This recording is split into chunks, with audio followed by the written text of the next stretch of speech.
תראו אותם.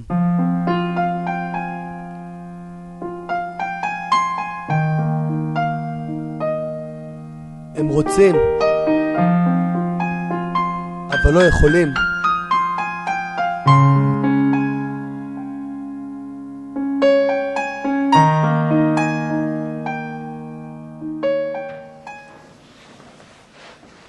שלום לכם, קוראים לי יפה רוקח. ידוע ש30% ממנהלי ישיבות בני עקיבא באזורכם סובלים מליקויי התנהלות. כן, אחת לשבוע הם חייבים להיפגש עם מטפלת מוסמכת.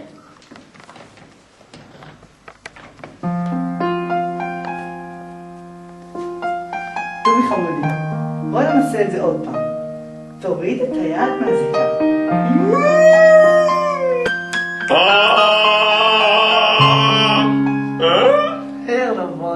בואי ננסה לדבר יותר חזק. יותר חזק. קצת יותר חזק. טוביה, אמרתי לך להפסיק עם זה. אוקיי, אנחנו הולכים להציע עכשיו את היד מהזקן, אוקיי טובי?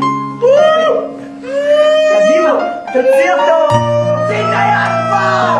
תוציא אותו! כי בשבילם זה ליקויי התנהלות.